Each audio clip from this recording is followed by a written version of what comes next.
Seja muito bem-vindo ao Súmula 7 Cast, um podcast jurídico que vai te mostrar os bastidores de todas as profissões jurídicas, a conexão do direito com outras áreas do conhecimento. Vamos também debater conceitos que são velhos e de uma forma nova.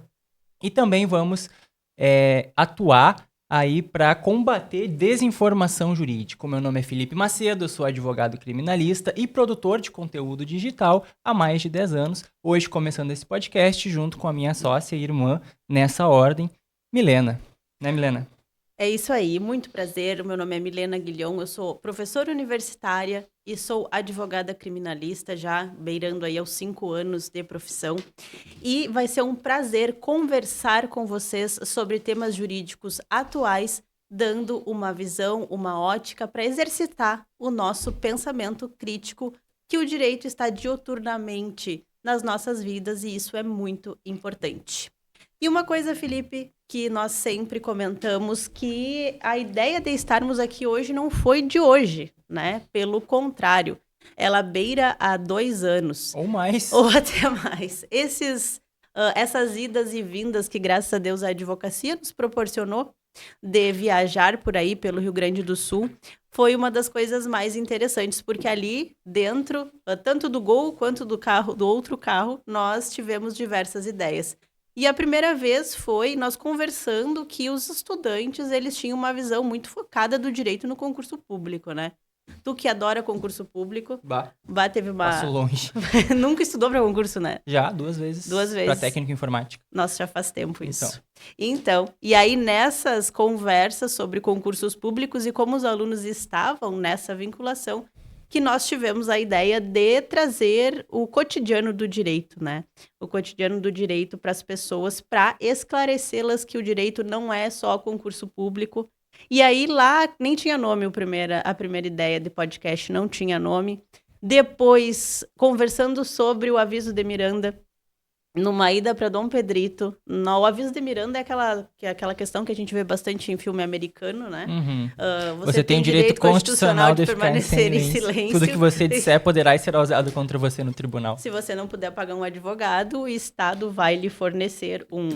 Então, isso foi uma das ideias e a gente via isso que as pessoas achavam que no Brasil isso acontecia. Isso era uma coisa que não acontece no Brasil. O aviso de Miranda está em debate, mas não acontece. Por isso, aquele podcast se chamava Quinta Emenda. Quinta Emenda. Porque era em referência à Constituição americana, que é o que a gente vê muito traduzido no nosso cotidiano. Uhum. Até que, em 2023, a gente buscou informações para fazer 2024, falamos com este estúdio, inclusive. Uhum. Falamos, não, tu falou, né? Eu falei. E deu vácuo no Felipe câmeras, eternamente. Me respondeu, eu nunca mais respondi de volta. Até que em 2025 surgiu o Súmula 7. Por quê? O Súmula 7 Cast, a gente tornou essa ideia real primeiro, e agradeço aqui no vídeo ao Felipe, porque falei com ele em junho de 2024, sabia como é que funcionava, pedi orçamentos, enfim, a dinâmica do estúdio, pedi por DM, ele me respondeu. Eu visualizei e nunca mais respondi. Ele respondeu de novo esse ano, eu acho que ele foi muito legal com a gente. Eu decidi vir presencial, nós tivemos o mesmo diálogo, só que dessa vez presencial, e aí eu olhei pra Milena e falei, não, agora a gente vai pro escritório e debate se a gente vai ou não fazer isso. O que a gente não ia fazer. Se isso tivesse acontecido, nós não estaríamos gravando esse primeiro episódio, porque o Felipe, o qual eu agradeço, falou, não, já marquem a data, que aí vocês já se programam pra vir gravar. Eu travei, fiquei olhando pro Felipe e pensei, e agora como que eu vou me livrar disso? Não consegui. Dito e feito, e hoje estamos aqui com o Súmula 7 Cast. E esse nome, para quem está nos ouvindo ou nos vendo, esse nome nós achamos muito interessante, só que para poder explicar, né, Milena, eu preciso fazer um mini resumo de como funciona todo um procedimento dentro da justiça criminal em uma ação penal. Alunos, prestem atenção. Exatamente. Resumo. É um resumo do resumo do resumo, mas ainda assim importante. E também a Súmula 7, quando eu chegar para explicar, não é só dentro da área penal, né? Mas como é a nossa área de atuação, é que a gente vai usar como exemplo. Quando uma pessoa comete um crime, tu pode me interromper a qualquer momento, vá que, né, a professora aqui é tu, então, né, se tu quiser achar que eu tenho que melhorar algum conceito, tu me avisa. Mas quando tu não ouviu os meus alunos reclamando de mim, então tá tudo bem. Eu reclamo também. Mas então, quando uma pessoa comete um crime, vai lá a polícia, investiga o crime, vai pro delegado, o delegado faz um relatório de indiciamento, correto? Esse relatório vai pro Ministério Público, que oferece uma denúncia, se for o caso. O Ministério Público denuncia a pessoa pelo crime X. Feita essa denúncia, essa pessoa ela é citada, constitui um defensor para fazer a defesa, faz a primeira defesa, vai para uma audiência de instrução e julgamento. Ou a Defensoria Pública. Ou a Defensoria Pública. Por isso faz questão de falar defesa, defensor e não advogado, né? Porque pode ser tanto advogado particular como advogado dativo e também Defensoria Pública.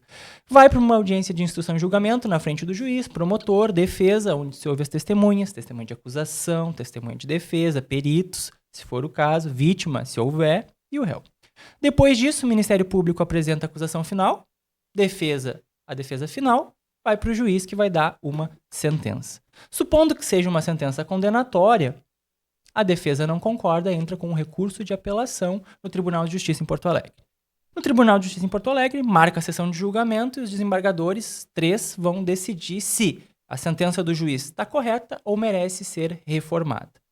Se os desembargadores entenderem que a sentença do juiz de primeiro grau, aqui nós estamos em Bagé gravando esse podcast, é o juiz aqui de Bagé.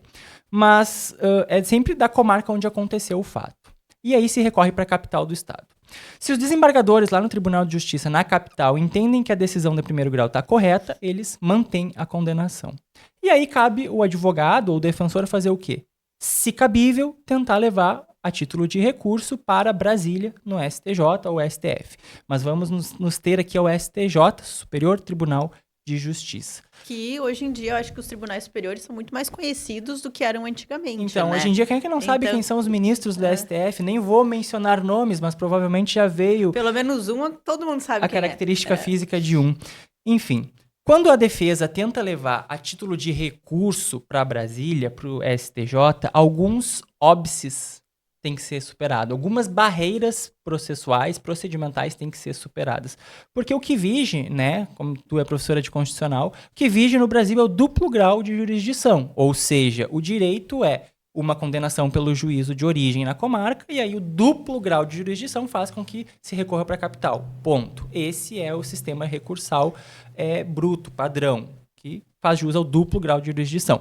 Porém, juízes são humanos são falhos. Então, pode ser dado interpretações erradas, aplicações erradas de entendimento, e aí tem que se levar a título de recurso para Brasília no STJ.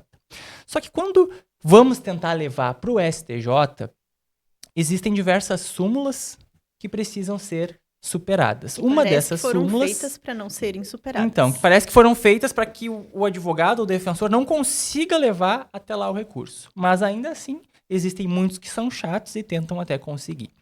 E uma dessas súmulas, uma dessas barreiras que nós precisamos superar é a súmula 7, que dá nome a esse podcast. O que a súmula 7 diz? Eu vou ler para dizer exatamente o que ela diz. A pretensão de simples reexame de prova não enseja recurso especial. Então, quando a defesa tenta levar de Porto Alegre para Brasília no STJ, o recurso não pode ser mero reexame de prova, correto? Então, os ministros do Superior Tribunal de Justiça, eles não podem olhar aquele processo e reexaminar a prova que já foi examinada por 3 desembargadores no mínimo e 1 juiz de direito na origem. Então, o que eles podem fazer, Milena? O que eles têm que fazer?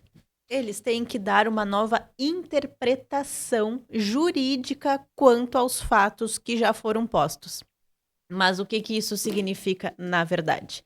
Bom, um exemplo que eu acho ótimo, porque a gente consegue ver essa interpretação nesse caso, é quando a gente tem um crime que a gente chama de associação para o tráfico, que é o artigo 35 da Lei de Drogas, e concurso de pessoas, que está previsto no Código Penal. A associação, ela tem determinados requisitos e esses requisitos, inclusive jurisprudenciais, exigem que haja estabilidade e permanência entre as pessoas. Não é eu e o Felipe vamos ali na esquina levar uma droga. É eu e o Felipe vamos levar hoje, amanhã e depois e por um tempo. Bem exemplificado seria isso. Uhum. E às vezes, lá no tribunal, o tribunal entende que é um crime autônomo de uma associação. mas que o caso nós entendemos, ou até o Ministério Público, ou quem for a pessoa que estiver atuando naquele processo, que é, na verdade, um concurso de pessoas, que não é um novo crime. E aí vem a interpretação sobre aqueles fatos. Até para esclarecer para quem está nos ouvindo, quando nós temos um crime de associação para o tráfico, 2 ou mais pessoas se associarem com estabilidade e permanência, é um crime autônomo que tem uma pena ali de 3 a... não me lembro agora a pena. Eu sei que a mínima é 3. A mínima é 3, né? Tá, é de 3 a 5, talvez, não me lembro. 3 a 10, alguma coisa assim. E aí é um crime autônomo. Porém, o simples fato de 2 pessoas se juntarem para cometer um crime, qualquer que seja, pode configurar o concurso de pessoas. Que aí não é um crime autônomo. É só uma circunstância que vai fazer com que aumente a pena daquele crime autônomo que elas cometeram. Mas não um novo crime, correto? Correto. E é uma situação que, dependendo do caso, vai ter uma punição mais grave e não seria justo naquele caso. Porque, por mais que todos tenhamos visões diferentes do que é justiça, se perguntarmos para as pessoas, cada um vai ter uma visão diferente do que é justiça, nós temos que ter um parâmetro quando vamos aplicar num caso concreto. E essa aplicação, essa reanálise é possível fazer lá no STJ. Realmente, aquelas 2 pessoas cometeram aquele crime X, elas estavam ali em um contexto de tráfico, mas é um crime autônomo ou simplesmente um concurso de pessoas? E essa revaloração jurídica é o que é possível o STJ fazer. Correto? Ele não vai analisar as provas do processo de novo para saber se elas estavam juntas ou não cometendo aquele crime de forma estável ou permanente. Ele só vai dizer se o entendimento do tribunal para condenar por associação realmente faz sentido com o crime de associação ou não. Porque daqui a pouco a valoração do contexto indica que é só concurso de pessoas. E vocês podem até, quem está nos escutando, pensar, tá, mas isso realmente é uma questão de ponto de vista. É uma questão de ponto de vista, de como o Felipe analisa uma situação e como a Milena analisa uma situação. Por isso é o nome do nosso podcast, Súmula 7, onde entre diversas coisas que a Milena vai falar e eu também mais pra frente, é sobre dar pontos de vistas para as coisas que já existem, para fazer com quem está nos ouvindo reflita e também repense sobre pensamentos que já existem ou conceitos que já aprendeu na faculdade ou fora da faculdade, mas não tome aquilo como verdade, né? Pegue esse conceito e reanalise, revalore ele. É uma coisa que, pelo menos os meus alunos, que eu espero que assistam, eles sabem que eu sempre sou uma pessoa que gosto do pensamento crítico. Eu não quero repetidores, não é para formar repetidores de opiniões, seja pela defesa, seja pela acusação. É para formar pessoas que tenham um pensamento crítico para a evolução do direito. E por isso que a gente escolheu exatamente esse nome, para a construção de um direito melhor. Outro exemplo, até para ver se nós conseguimos tornar mais didático e palpável a compreensão, no direito nós temos uma coisa que se chama cadeia de custódia da prova. Quando uma pessoa... É um tema sensível. É um tema sensível que vai gerar episódios autônomos desse podcast no futuro. Mas, de forma breve, o que é a cadeia de custódia da prova? Quando a autoridade policial ela tem acesso a um elemento de prova ou a uma prova, como, por exemplo, a apreensão de um telefone celular. Que é uma coisa extremamente comum. Telefone celular, é extremamente comum. A cadeia de custódia da prova são os registros, e está lá no artigo 158A e seguintes do Código de Processo Penal, que quem quiser ir lá ler vai saber exatamente quais são os itens, elementos da cadeia de custódia. Lá vai dizer como a autoridade policial tem que tratar aquela prova. E aí vai ter várias coisas, vai ter que pegar o celular, vai ter que botar num saco, vai ter que lacrar, vai ter que ter o número do lacre, vai ter que ter várias situações. Data de violação, novo lacre. Exatamente, são vários passos para quê, Milena? Para certificar que o celular que foi apreendido na cena do crime é o mesmo celular que vai chegar no juiz para ser analisado e valorado como prova. Principalmente o conteúdo, né, dentro do celular, obviamente. Até porque, por exemplo, se temos a apreensão de um telefone, aquele modelo de telefone, aquela cor de telefone, tudo isso pode ser igual a outro. Exato. Imaginem a confusão que pode acontecer se eu não tiver exatamente esse histórico. E até a integridade do telefone. Quem garante, sem um registro de custódia, que esse telefone não foi mexido por quem não deveria? Ou quem garante que não foi colocado coisas que não poderia ou que não tinha dentro do telefone quando ele foi apreendido? Para isso que serve a cadeia de custódia da prova. Dito isso, em determinado processo, O réu foi condenado e uma das alegações defensivas era justamente a quebra de cadeia de custódia da prova. Por quê? Porque naquele caso concreto, a defesa entendeu que foi quebrada a cadeia de custódia no momento que não se tinha a origem do print da tela do telefone. Não sabia em que momento aquele print foi originado. Não sabendo esse momento, não se tem como saber se o print é real ou não é, editado ou não é. Da onde veio, se não foi encaminhado por outros. Quem tirou o print, por que tirou o print, como tirou o print, enfim. E aí o tribunal entendeu, não houve a quebra de cadeia de custódia. Ainda mais hoje em dia com a inteligência artificial, né? Essas tinha, questões, elas se tornam ainda mais relevantes. Exatamente. E aí o tribunal entendeu, não, esse print, ele é válido e não quebrou a cadeia de custódia da prova porque foi tirado do telefone e apreendido na ocorrência tal. Ao levar ao STJ, como que foi superado a súmula 7? Demonstrando que não se está contestando a apreensão do telefone, não está contestando o método pelo qual o policial tratou ou não tratou aquele telefone, enfim. A gente só debateu sobre é válido ou não é válido o print ser utilizado como prova sem o registro de 158A seguintes. Ponto. O print existia, o print estava e continuaria no processo. Não foi negado isso. Então, só foi dito, a prova está produzida e não temos nada contra a produção da prova. Ela tá certa, ok. Mas essa prova produzida é suficiente para condenar ou não é? E é exatamente isso. E o tribunal, e o Superior Tribunal de Justiça entendeu que era suficiente e a pessoa ficou condenada. Analisaram e ficou naquele sentido. Porque várias decisões, às vezes nós vemos notícias, né, as decisões positivas do tribunal, mas normalmente essas são noticiadas. Mas nós, na labuta diária, por mais vitórias que tenhamos, temos muito sofrimento, muitas derrotas, Exatamente. assim, na luta incansável pelo direito. E até por essa questão, eu acredito que tenha sido a nossa missão, né, porque nós gostamos, assim, de ter um contato com as pessoas e gostamos que elas entendam exatamente o que está acontecendo e o que pode acontecer na vida delas, né? Então, eu acho que é por isso que uma das nossos objetivos e a nossa missão principal aqui é o conhecimento jurídico acessível. Porque sem juridiquês, às vezes eu tenho uns probleminhas de juridiquês, mas é o hábito, né? Mas tu já tinha antes de ser advogado? Eu já tinha, eu sempre tinha. Eu vou pegar o tomate, tá? Pega aí. Eu realmente sempre tive esse problema pequeno de vocabulário. Até pra te cortar um pouquinho, o microfone é esse que tá na tua frente, não é o mate, tá? Ah, tá. É que eu não quero que tu leve o mate pra longe de mim. Cuidado. Então, o conhecimento jurídico acessível, ele é fundamental, né? Porque as pessoas, não adianta... Imagina, chega uma intimação na tua casa e simplesmente tu não sabe o que fazer. E aí, às vezes, tem um detalhe de tu não saber exatamente o profissional que tu vai procurar, não sabe como buscar atendimento pela Defensoria Pública. Então, esses conhecimentos aqui a gente busca que eles sejam acessíveis a toda a comunidade. E não só, né, mas principalmente, que é o foco do direito, que eu acho...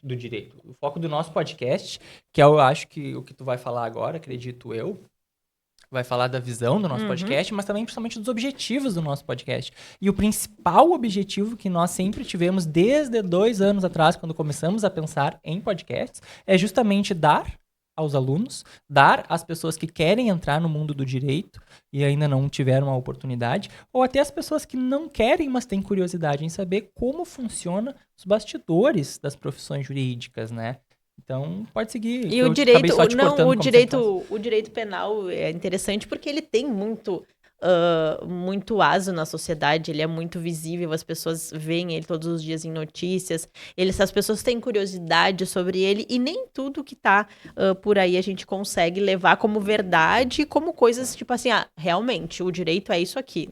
Né? Nós temos algumas questões. E é por isso que a gente quer que se desenvolva um pensamento crítico, porque para uma sociedade ser o mais justo possível dentro das nossas condições, todos os elementos, todas as ferramentas têm que ser utilizadas para um raciocínio crítico. Por isso, os nossos objetivos principais aqui são os bastidores das profissões jurídicas, a relação do direito...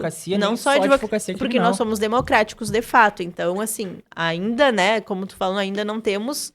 de fato um nome, mas vamos ter, se Deus quiser, convidados, promotores, juízes, para que a gente possa mostrar de verdade o que são bastidores, né? Não é aquela coisa também, às vezes, que a gente vê muito de facilidade, de fama, de dinheiro. Até porque no Instagram é muito bonito, né? No Todo mundo Instagram só posta o que deu certo, mas o caminho pra dar certo... ninguém te posta trabalhando 4 da manhã, 5 da manhã de verdade, virado de uma operação. Com o siso extraído, ninguém mostra. Doente, porque tu não pode ter folga. Então, tudo isso é bastidor e é uma coisa que a pessoa tem que saber. Ou até o concursado, né? Estudar 26 horas por dia não é fácil. Não é fácil mesmo.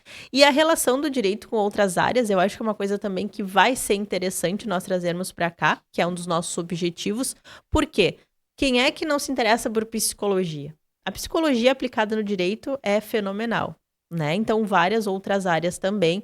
E a revaloração dos conceitos, como nós falamos agora, vamos ter aquele pensamento crítico e, principalmente, eu acho que esse é o teu ponto favorito, né?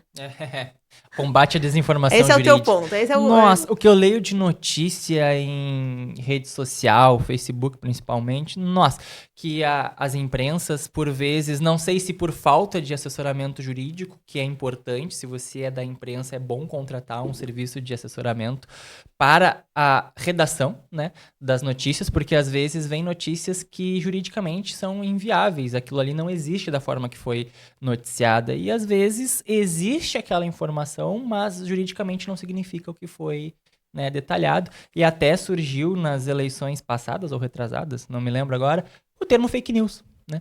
E o termo fake news não só para cunho político e etc., mas se aplica muito dentro do direito também, que as pessoas têm conceitos dentro do direito que são utilizados para passar uma informação e essa informação passada não tem nada a ver com o conceito utilizado. E às vezes só a manchete também, né? A gente gosta de ler só a manchete me diz tal coisa e aí tu vai ver a notícia e não tem absolutamente nada a ver. Exatamente. Ou a manchete veicula uma decisão judicial. A decisão judicial, quando tu vai ler, ela não tem relação nenhuma do que foi posto lá. Mas pode ser a falta de interpretação ou a necessidade atual que a gente tem de que as coisas viralizem, de que as coisas... Parece que a caminhada de formiguinha, aquela caminhada devagar, mas construtiva, ela foi deixada de lado. A gente tem que viralizar, tem que ter muitos likes, e isso a imprensa acabou abraçando muito, e aí a gente tem esse pequeno... digamos, buraco negro de desinformação. E para isso, o que a gente vai fazer para chegar lá, né? Tem que ter um jeito, tem que ter um plano. Tem que ter uma estrutura, né? E a estrutura do nosso novo agora e estreando o podcast, que é o Súmula 7cast, o que Milene e eu pensamos? E estamos pensando, ainda vamos ver, também por questões de tempo, como vai ser a periodicidade dos episódios. O que nós pensamos? Uns 2 episódios por mês, tentar... Até que se possa, talvez, 1 por semana, daqui a pouco que nem o Flow, todo dia, vai saber. Não exagera. Mas, né, sonhar é livre, né? Mas até porque se não fosse isso, a gente não tava atuando, né? Não tava trabalhando, não tava fazendo nada da vida. Gravando um podcast. Não tava. Então, o que a gente pretende Mas a gente hoje... só está por causa do Felipe. Que nos meio que fez... Vamos gravar? Vamos. Periodicidade, 1, 2 vezes por mês, e vai ser um podcast que é bate-papo. Bom, eu tô tomando mate. A gente tá tomando mate, a gente tá rindo, tá descontraindo. Porque existe e nos exige uma formalidade muito grande o direito quando estamos atuando. Liturgia, a famosa existe liturgia. Existe a liturgia, temos que estar de roupas sociais, temos que usar becas, temos que falar data vênia, excelência. E sim, ainda usamos, tá? Às vezes as pessoas não sabem, né? Mas ainda usamos as roupas. Só que não é o intuito do podcast. Não. Aqui é um bate-papo, vai ser totalmente descontraído. Vamos ter quadros fixos aqui, onde nós vamos chamar e trazer pessoas para conversar, e vai ser totalmente um bate-papo. Até porque se vier com juridiqueza, a gente corre o podcast. Não vai continuar. Eu vou ser correndo do podcast, do meu próprio podcast. Eu vou ser. A gente contrata um segurança, se a pessoa começar a falar juridiqueza demais, sai. Então, vamos entrevistar profissionais de todas as áreas do direito, estudantes também. Nós já temos até o plano de trazer, por exemplo, para você ter ideia, você que está ouvindo, trazer um estudante do primeiro semestre e do 10º semestre para dialogar o que aconteceu nesse limbo entre o primeiro e o 10º semestre. E acontece muita coisa. Como é que é a visão da pessoa que tá lá iniciando e não sabe nem o que significa trânsito em julgado, não sabe o que é a Constituição Federal, e aquele que já tá lá no 10º louco pra ir embora, não aguenta mais ver Faltando as aulas de TCC2, assim, ó, com Porque já todas tá as aprovado. oportunidades que tiver. Então, são experiências que precisam ser mostradas para que quem não tem a oportunidade de vivenciar um escritório, vivenciar um estágio, possa saber através de pessoas que vivenciaram como funciona na prática, né? E esses bastidores que nós vamos mostrar destas pessoas e profissionais, inclusive já temos nomes, talvez a gente divulgue no final desse episódio, talvez não, fique até o final para saber. Já estão convidados, saibam disso. Já tem pessoas convidadas, mas nós temos as nossas próprias experiências, né, Milena? Temos. Como estudante, como profissional, enfim. Então, antes de começar a trazer as pessoas para sentar na cadeira aqui do nosso lado, como é que foi as nossas experiências, pelo menos enquanto estudante, para dar um gostinho para quem está ouvindo? Pois então, enquanto estudante, eu sou advogada criminalista, assim como falei para vocês. Eu entrei na faculdade para ser delegada de polícia. Nem faz sentido. Eu fiz isso comigo mesma, mas eu fazia um estágio de técnico em administração numa delegacia de polícia da minha cidade. E simplesmente ali eu me encantei pelo direito. E obviamente foi o direito penal, né? Trabalhava com inquéritos policiais. Na verdade, eu tirava cópia, né? Era isso que eu tirava cópia. Mas como eu sempre fui... estagiário, né? Eu era estagiário, tirava cópia, tirava... Como é que é? Tirava grampo das coisas. Na época era tudo físico, tirava grampo. É isso que faz estagiário. E leva a culpa, né? Faz café e leva a culpa. Não fazia café, meu café era horrível. Sempre foi, né? Ainda Nunca foi bom. Então, nessa experiência, eu fiquei, tipo, tinha uma delegada, a primeira delegada mulher que eu tinha visto, assim, ó, meu Deus... Eu acreditei que eu queria muito ser delegada. Só que eu sempre fui curiosa, comecei a ler, comecei a estudar, resolvi fazer direito. Entrei na faculdade para ser delegada. E aí, passei pro meu segundo estágio, Defensoria Pública. Bom, aí foi o choque, né?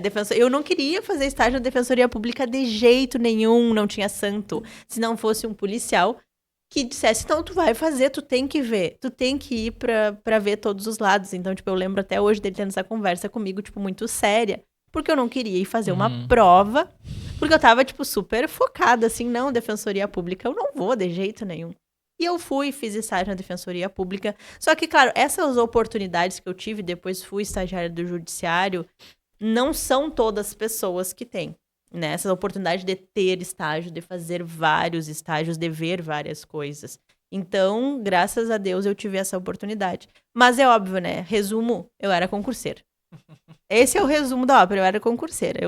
Cada instituição que eu passava, eu queria fazer o concurso para aquela instituição. E durante a faculdade, qual era a tua percepção enquanto estudante? Não, é concurso e não tem a outra opção, não tem iniciativa privada, ou não, eu vou ser concurseira porque eu quero, porque eu não quero as outras áreas. Como é que tu via, teus colegas, na época? Todo mundo concurseiro. Todo mundo queria fazer concurso. Eu tinha colegas, se não me engano, que eram filhos de advogados, e eu acho que eles eram os únicos que tinham mais essa visão de querer seguir advogando. De resto, todo mundo era concurseiro, e eu venho do meu pai concursado, né? Então eu tinha dentro de casa ainda esse foco do tipo, se tu for concurseiro, vai ser a melhor coisa que tu vai fazer pra tua vida, vai ter estabilidade, vai ter até... tu começar a estudar por ti e verificar quais são as possibilidades, né? Mas eu como concurseira, e tu? Cara, durante a faculdade, eu já entrei querendo ser advogado criminalista, muito influenciado, e tu sabe bem, pelos filmes americanos, né? Eu queria chegar, bater na mesa, protesto, excelência e vamos bater boca. Protesto, excelência, hoje em dia sai com segurança do fórum se junto. Eu faço isso, não, eu saio preso por desacato, mas tá, era a minha ideia. Também por algum senso de justiça que já existia dentro de mim, provavelmente, naquela época, que eu nem me lembro quando começou. Quem diz é minha mãe. O que ela fala? Que desde que eu sou criança, eu queria ser advogado criminalista. Ela me falou de um filme uma vez, eu acho. A Espera de um Milagre. Ah, tá. Cara, filme Faz clássico. Quem não assistiu A Espera de um Milagre, assista, porque o filme é sensacional e é lá da década de muito tempo atrás. Então, mas é sensacional. Se você não viu, já deveria ter visto. É uma falha a corrigir. E olha o filme com lencinho do lado. Aí eu lado. vou dar um spoiler. É um filme antigo, se não viu, já devia ter visto. O cara morre. O cara é condenado ali, ele é encontrado na cena do crime com 2 crianças mortas, ele chorando porque as crianças morreram, a polícia viu ele ali na cena do crime, tu é o culpado, foi preso. condenado à morte. Tá. Os Estados Unidos tem isso. E aí, Tem segundo esse a minha detalhe. mãe, eu fiquei triste com essa situação. Chorei Pobrezinho. horrores e fiquei triste. Eu tinha, sei lá, 5, 6 anos na época. E aí, Ainda não te conhecia. Olha, pra tem uma parte minha- da tua vida que eu não te conhecia. quando eu ainda tinha paz. E aí... e aí, o que acontece? Pra me acalmar, né, naquele meu desespero, eu acho que foi o único filme que eu chorei que não envolvesse morte de cachorro. E é perdoável, tudo bem. Tá? Porque quando tem cachorro, Cachorro aí é diferente, mas senão é. eu não choro em filme, nesse eu chorei. E pra me acalmar ali, a minha mãe disse que o que faltou pra ele foi um advogado pra defender ele. Ih, ferrou. Cara, aquilo botou uma sementinha na minha cabeça que hoje tá dando frutos. Bons ou não? Não sei, mas tá dando frutos.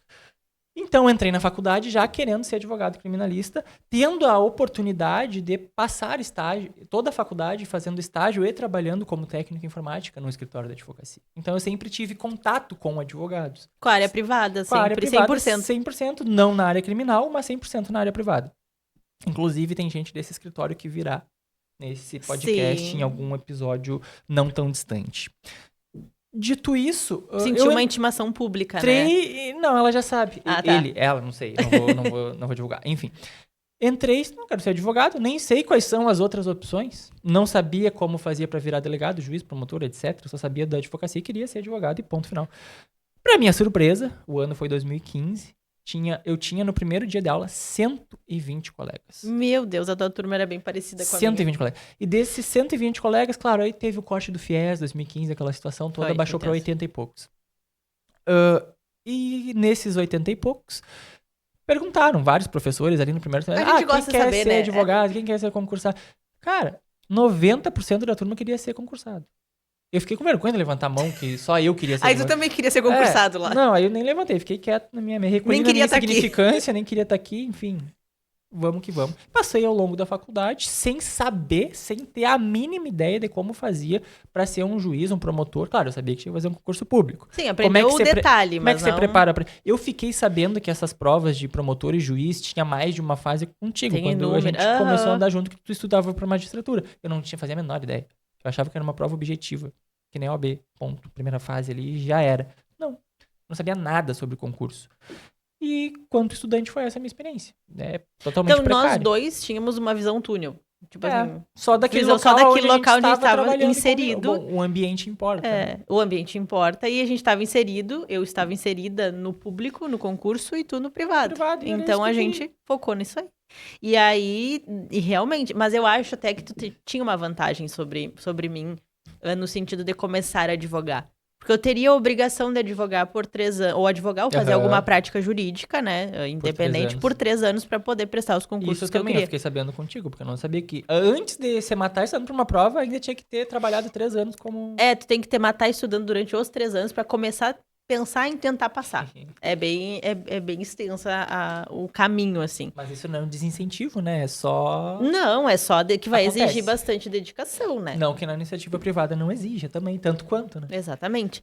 E aí foi nessa situação, porque aí, por mais que eu tivesse acompanhado audiências durante o meu estágio, não acompanhava muito, porque quem fazia mais era o meu colega. Eu cheguei para fazer uma audiência e eu não tinha certeza de quais eram os atos do advogado. Eu sabia os atos do juiz. Eu sabia fazer o despacho, qual seria o próximo passo na audiência. E eu não sabia o meu papel. O próximo passo do advogado. Eu não sabia, tipo assim, meu Deus, eu posso mandar no juiz, porque é o que eu queria fazer, né? As minhas petições eram ordens, elas não eram pedidos. Porque era o que eu sabia escrever. Eu fui ensinada daquela forma. Como estagiária de juiz. Como estagiária do juiz. E depois eu ainda fui... trabalhei numa Câmara de Vereadores, né? Mais setor público ainda. Não tive... E aí, quando eu cheguei lá na primeira audiência, eu tive, né, realmente muita dificuldade. E isso só quem vive sabe. Nem todo mundo tem oportunidade de vivenciar. Então, o objetivo, ou pelo menos o principal do podcast, é justamente trazer essas experiências para quem está nos ouvindo já no primeiro semestre, segundo semestre, ou antes de entrar na faculdade, o estudante no ensino médio daqui a pouco, saiba como é que funciona, o que vai acontecer no decorrer da carreira. Primeiro no decorrer da faculdade, depois no decorrer da carreira que escolher. E aí, sabendo como as carreiras são, para poder escolher. Exatamente. Porque aí vai saber como é que é a carreira do advogado, criminalista, do advogado civilista, tributário, juiz, promotor. Já poder sair da faculdade sabendo o que quer e não, putz, agora eu vejo. E agora? E o detalhe não é só o agora eu vejo, né? É por onde eu começo. Eu pensei muito isso. Por onde eu vou começar a ter informação, né? Pra que caminho eu vou. Então, isso é uma coisa que não tem muito publicizado. Todo mundo fala quanto que tu vai ganhar se tu for juiz, se tu for promotor. E aí, não te fala como, por exemplo, se tu quer advogar, como estruturar um escritório, como começar, o que tu vai fazer. E admito que a gente começou meio sem saber o que estava fazendo na questão administrativa, Não né? só isso. O que a faculdade, no máximo, nos passa é que tem que estudar pra OAB, pra ser aprovado na OAB, pra pegar a carteirinha da ordem. Ponto. Tá, aí tu pega a carteirinha da ordem. E aí? E agora? Como é que eu consigo o cliente? Ah, consegui um cliente no dia da audiência. Putz, o cara tem audiência hoje e me contratou. O que tu vai fazer na audiência? Sem experiência, sem entender o que tá acontecendo, quais são as alegações possíveis, o que tu vai fazer. E daqui a pouco, não necessariamente pelo menos o que tu vai fazer, o que tem que fazer, mas o que acontece. Às vezes a pessoa não sabe o que acontece na audiência. E se tem uma coisa que o cliente exige é ter conhecimento e informação. Se tu não passa segurança no conhecimento e informação, ali tu acaba perdendo um pouco. E no início é difícil, né? Até porque a minha primeira audiência como advogado, as duas primeiras audiências como advogado foi Foi ótimas, não foram muito boas. Total fiasco. A Milena estava presente. A gente ainda não trabalhava junto, É. mas estava presente na audiência. A gente sempre fez junto, né? No E fim, aí, o que eu fiz? Vamos Saí lá. da faculdade, não sei como atuar, o escritório que eu trabalhava não era na área penal, então eu não sabia como me portar, como agir, e comprei a curso de advogado que vende curso no Instagram. Eles só vendiam um curso. E às vezes tem que tomar cuidado. Quando você for comprar um curso, eu também não tenho que tomar cuidado com o que eu falo, porque daqui a pouco, futuramente, eu tô vendendo curso, né? Tem que tomar cuidado com o que eu tô falando. Mas aí tu tá Mas, construindo assim, o caminho agora. Tipo assim, eu sei o que eu tô fazendo. Exatamente. Então, quando você vai comprar um curso pra aprender a fazer determinada atividade, nem só na área jurídica, né? Nem só no Eu acho que na em todas advocacia, as áreas, né? Mas tem que ter cuidado se a pessoa que está vendendo o curso sabe fazer aquilo que ela está ensinando. Porque daqui a pouco ela ensina como advogar e não tem processo. Ou tu vai olhar no Jus Brasil, tem 2 processos e está ensinando a advogar. Tem que tomar cuidado. Eu não tomei. Mas teve uma vez que eu vi um curso de uma pessoa que tava tentando entrar em um concurso e tava vendendo o curso de como advogar. Então. Aí o que acontece? Não tive essa cautela, que agora eu passo a experiência para que outras pessoas não caiam nessa mesma lambada que eu. Comprei o curso, devorei o curso da pessoa. A gente ainda olhou live, né? A gente olhou live, a gente fez tudo. mano. Não, mas pelo menos estudar, a gente sempre estudou. Aí eu entrei na primeira audiência com sangue nos olhos. Sei o que eu tô fazendo. O fulano me ensinou lá. Vou botar os dois pés na porta. Os dois pés na porta. Tomei xingão do juiz, tomei advertência do juiz. O juiz cassou a minha palavra e ainda me ensinou, na frente do meu cliente, na frente de todo mundo, questões de logística de tráfego ali do... tantas G não é pouco, por mais que pareça pouco, é muito, porque fraciona em tantos, que aí tu divide por tantos, faz tanto de dinheiro. E cada então uma vale tráfico. tanto, E não tem como ser consumo, porque é poucas gramas, mas é uma droga muito legal. E eu, puta merda, não sabia nada disso.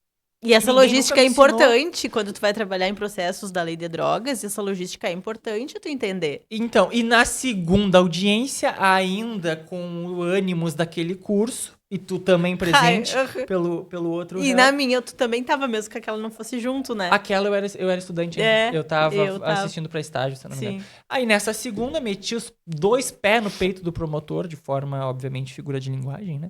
Não dei chute no promotor. Era online, era pandemia, não era? A gente tem vontade, mas não pode, né? Tem que ter educação, civilidade. Imagina quando ele o promotor começou vier a chamar o cliente de um termo pejorativo, que não tinha nada a ver com os autos, não tinha nada a ver com o contexto. Aí eu me intrometi no meio do interrogatório dele. Não poderia, não se faz isso se não for uma questão de ordem. Fiz. E ele me xingou. E não porque no curso diziam, tu não vai deixar falarem do teu cliente de jeito nenhum. Cara, não é bem assim, vamos calmar. Aí eu atravessei o promotor me deu nos dedos, com razão. Claro que ali ele se cedeu um pouco, faltou com respeito, não precisava ser daquele jeito. Mas foi, e aí me recolhi na minha insignificância e, não, vou ter que comprar um curso melhor, né? Comprou um curso melhor, estudou. E aí, por quê? Não tínhamos quem nos ensinasse. Pelo menos o básico. O básico tem que ser ensinado. E a minha primeira audiência remunerada, porque eu tinha feito umas dativas antes, e aí eram processos de menor potencial ofensivo. A título informativo, a audiência dativa é quando não tem defensor público na comarca, ou se tem defensor não pode atuar por aquela pessoa, e aí o juiz nomeia um advogado particular para atuar como dativo, ou seja, no lugar da defensoria pública. E o Estado remunera o advogado daí. Nós ainda fizemos isso como dativo, né? Porque gostamos da prática, mas no início é muito comum, quando nós começamos, pegamos a OAB, isso é bem comum, vocês atuarem como dativos na comarca e é uma ajuda muito grande. Entretanto, eu só tinha feito o menor potencial ofensivo, que são questões mais simples. E aí Famoso GCRIM. Famoso GCRIM. E aí, ou pequenas causas ainda, que tem, né? Ainda tem no popular pequenas causas. E aí eu fui e eu tinha que juntar uns documentos no processo. E aí eu olhei lá na letra fria do código, sem estudar mais profundamente princípios, e queria juntar na hora da audiência. Bom, o mesmo promotor que se enlouqueceu contigo, se enlouqueceu comigo, era o mesmo na comarca. E era o mesmo, e foi muito constrangedor naquele momento, porque eu devia ter estudado os princípios de vedação à surpresa, ou alguma coisa nesse sentido. Tá. E aí, nesse sentido. Então, quando nós fui fazer, ele tomou os documentos da minha mão e disse assim, daqui que eu vou analisar isso agora. E aí, ele já tinha feito todo o alvoroço, andado por toda a sala de audiências, me xingado, e foi um xingamento efetivo, né? Não era uma coisa tipo assim, falei grosso. Não, xingamento. E eu, como não estava participando como profissional, porque ainda não o era, estava achando divertidíssimo. Foi mesmo, tu ainda tinha que estar lá, que merda. Que bobagem. Todos os nossos procedimentos, tu tava lá. E aí, nesse sentido ali da audiência, foi muito constrangedor, porque aí eu tive que lidar com aquilo ali depois, né? Ainda tive que passar por um processo de eu preciso estudar muito mais para estar aqui. E aí, depois, ainda tive que lidar com o meu psicológico, no sentido de como que eu vou fazer uma próxima audiência. E aí eu dei sorte. Eu sempre digo, isso foi sorte, uma coincidência da vida muito boa, que nós fizemos um júri, foi esse ano ainda, né, em Camaquã. E aí eu pude fazer os cumprimentos para esse mesmo promotor, daquela primeira audiência, e agradecer ele, porque sem ele eu não teria me dedicado tanto, estudado tanto para superar aquela primeira barreira e poder fazer uma audiência de forma decente, né? E o primeiro júri, o pior. Pior sensação, no caso, né? A melhor experiência também, mas a pior sensação antes da sessão. Depois foi bom. É. Então, da mesma forma, a gente foi lá, se preparou, pegou um processo de tribunal do júri, fomos pro júri e o que faz no júri? Sei lá o que faz no júri. Eu sei que eu falo e defendo o cliente, mas falar como? É fácil, né? Na faculdade até teve o júri simulado, mas não teve, na minha experiência, não foi muito condizente com a prática, porque tu tem 20 minutos para fazer uma defesa e... Até menos, às vezes. Até menos, então não tem... Ensina, dá o gostinho, mas não tem relação direta muito com a prática, não. E aí a gente foi lá e aí vamos ver o que dá para fazer, né? Estudamos tudo que podíamos sobre a lei, sobre conceitos, sobre etc.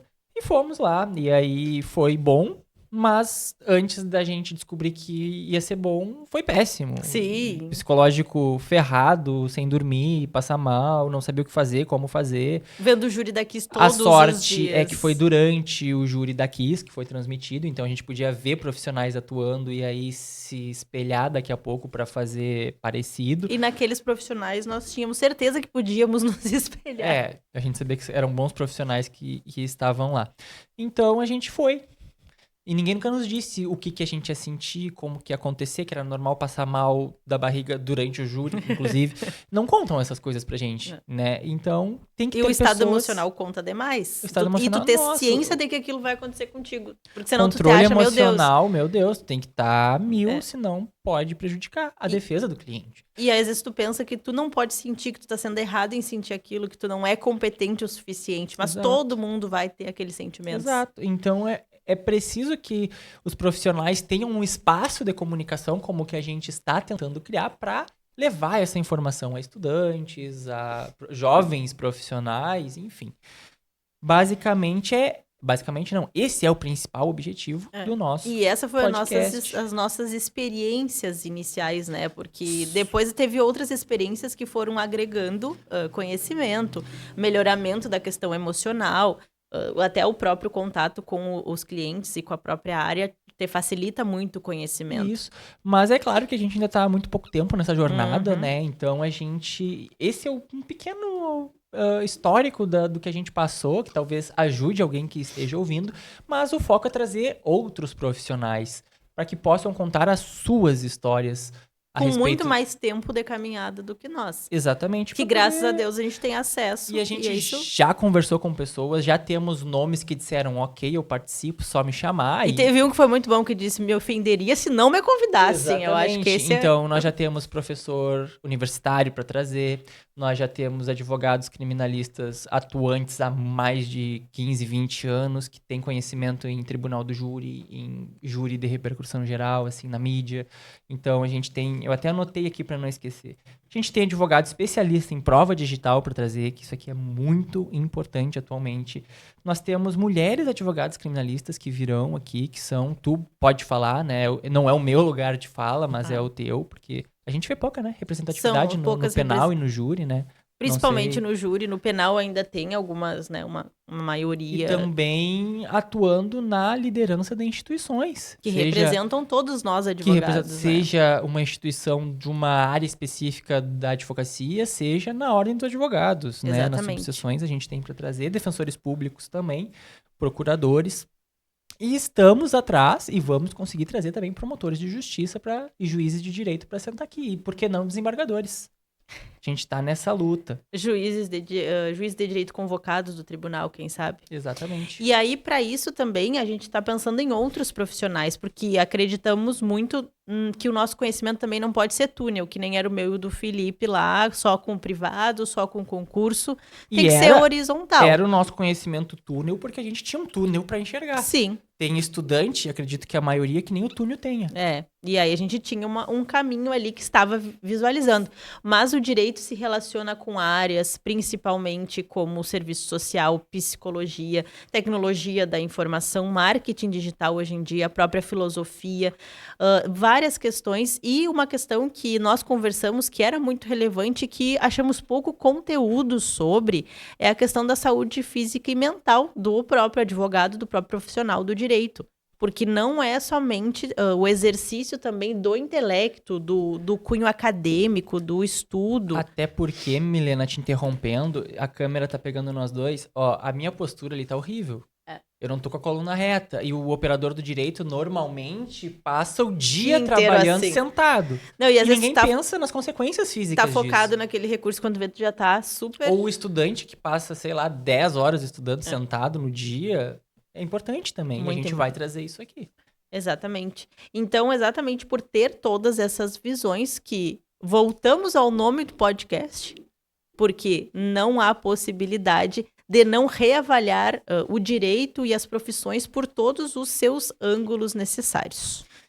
Então, para recapitular, para você que ouviu até aqui, a gente já deixa um muito obrigado, porque hoje em dia tempo é o bem mais precioso que as pessoas têm, né? Então, se você despendeu tempo para chegar até aqui... E se você escutou no cardio um dia, por favor, nos avise, porque hoje em dia o podcast é para cardio. Nos marca, faz o que for pra gente saber que tá tendo esse feedback, porque já faz aqui 47 minutos que a gente tá falando. Não parece, né? Não parece. 5 minutos. Mas já faz 47 minutos que você tá ouvindo. Então, já te agradeço. E recapitulando, a gente vai aqui, principalmente, trazer os bastidores das profissões para que você conheça como funciona.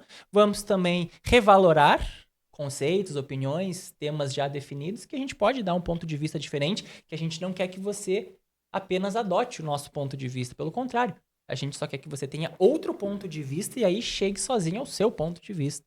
E também fazer essa interdisciplinariedade. Boa, consegui falar primeiro. Nos ensaios eu não consegui. Nem vou tentar de novo. Com outras áreas que tem vínculo direto com o direito e combater a desinformação jurídica, né? Porque a gente sabe que tem muita desinformação. É possível que você já tenha ouvido, ou talvez ache, que flagrante é em 24 horas. Ou 48, eu vi 48 Se a da pessoa última não vez. é presa em 24 horas ou 48, flagrante acabou e aí não pode mais ser presa se não tiver uma prisão preventiva decretada. Não, onde está escrito isso? Onde é que tá Aonde escrito nasceu isso? Então, por exemplo, aquela questão agora foi esse ano ou ano passado a descriminalização do porte de até 40 gramas de... Foi esse ano, eu acho. Foi esse ano, eu acho, né? Ano passado, não me lembro agora. Mas tem gente que acha que agora o simples fato de andar com até 40 gramas não é crime. E não é. Não depende. É verdade, depende. O depende é a melhor coisa. Relativo. Então não se tem conceitos quadrados fechados numa caixa e serão aquilo ali. Não. Então a gente vai trazer pontos de vistas e combater desinformação jurídica. E só para finalizar, a gente pede, mais uma vez, agradeço, Milena e eu agradecemos quem ouviu ou viu até aqui. Pedimos que deixe um comentário aí aonde você estiver ouvindo, seja Instagram, YouTube, Spotify. Não sei se Spotify dá pra deixar comentário, acho que não dá. Eu não sei mesmo. Não sei, acho que dá. Não tenho certeza. O marketing digital é todo teu. Eu sou. Droga. Quem Enfim, tem que saber é tu. então a gente vai deixar na descrição aqui as nossas redes sociais todas do podcast para você seguir, para você acompanhar. E esperamos que tenha sido um vídeo útil, um podcast útil. Reforço, deixa nos comentários aí se gostou, se não gostou e sugestões. Sugestões Ou até. se habilite para ser convidado. É verdade. Tenha um tema, né? Porque nós queremos que seja democrático, né? Então Exatamente. tenha um tema um assunto que seja interessante, vai ser muito bem-vindo. Exatamente. E nós já temos um convidado para o próximo podcast, que eu não vou falar o nome agora, mas já fica por dentro das redes sociais, que em breve você vai saber, porque a gente vai divulgar e vai abrir caixinhas de pergunta para mandar perguntas para esse convidado. Para esse convidado e se Porque- quiser para nós, curiosidades, Pra nós, qualquer coisa exatamente, também. porque enquanto não é ao vivo, não podemos responder dúvidas ao vivo, que futuramente será. Já tô adiantando também. Mas, então, Você está cheio de sonhos. Agradecemos para quem assistiu até aqui. Muito obrigado pela atenção e pela paciência. E nos vemos em uma outra oportunidade, em um outro podcast. Muito obrigado a todos que escutaram até aqui e até o próximo.